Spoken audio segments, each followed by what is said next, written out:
ED जांच के बाद हरक सिंह रावत के बयान ने मचाए राज्य में हलचल। गंगोत्री, यमुनोत्री और बद्रीनाथ हाईवे मलबा और पत्थर आने से बंद। बिजली घरों में कैपेसिटर बैंक लगने की दी गई मंजूरी।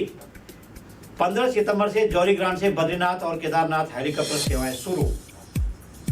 टीएचडीसी इंडिया लिमिटेड का महाराष्ट्र के जल संसाधन विभाग के साथ हुआ महत्वपूर्ण समझौता। नमस्कार, आप देख रहे हैं उत्तराखंड टाइम। मैं हूं आपके साथ प्रेम पंचोली। अब खबरें विस्तार से। ईडी ने लोकसभा चुनाव से पहले मुझे, जब ईडी ने 7 फरवरी को हमारे घर पे छापा डाला था, तो मुझे 29 तारीख को बुलाया था। मैंने 2 महीने का समय लिया था, तो ईडी ने 4 मार्च को फिर बुलाया था।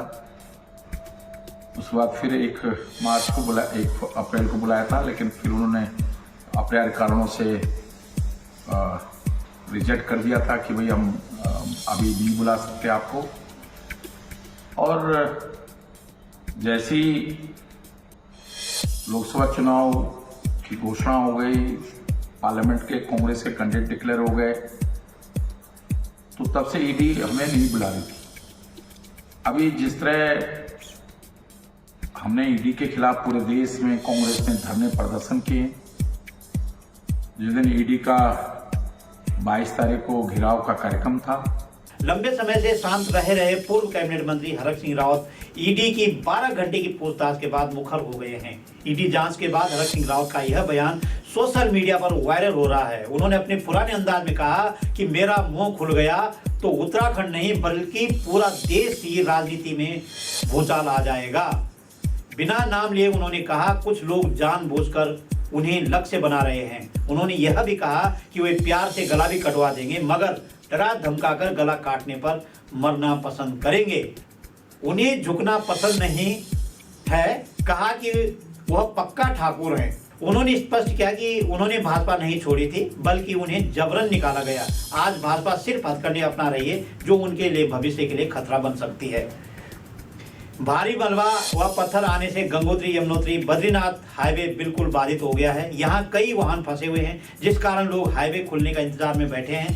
गंगोत्री राष्ट्रीय राजमार्ग गंगोरी से आगे गर्म पानी के पास मलबा आने व पत्थर आने के कारण बाधित हो गया है। साथ ही यमुनोत्री राष्ट्रीय राजमार्ग जर्जर गाड़ भी मलबा आने पर बंद हो गया है। वहीं कर्णप्रयाग गौचर के पास कमेड़ा में बद्रीनाथ हाईवे बंद हो चुका है। यहाँ सुबह से वाहनों की लंबी कतार लगी हुई है।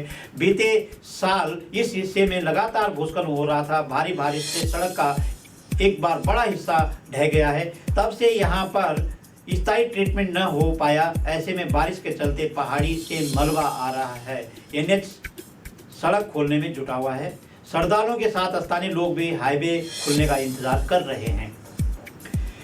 उत्तराखंड के बिजली घरों और ट्रांसफार्मरों पर अब विद्युत भार कम होने वाला है। उत्तराखंड विद्युत नियामक आयोग ने प्रदेश के 61 बिजली घरों में पावर कैपेसिटर बैंक लगाने की मंजूरी दे दी है। 68 करोड़ 81 लाख रुपए की लागत से 1 साल के भीतर एक कैपेसिटर बैंक लगाए जाएंगे।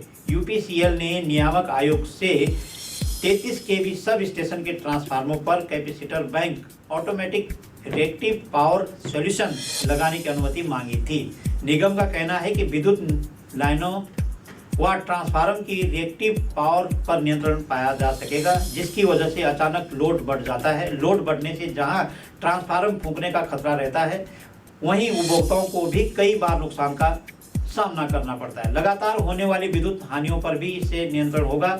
यूपीसीएल के एमडी अनिल कुमार का कहना है कि कैपेसिटर बैंक लगाने से विद्युत व्यवस्था मजबूत हो जाएगी। इससे भविष्य में उपभोक्ताओं को भी राहत मिल पाएगी।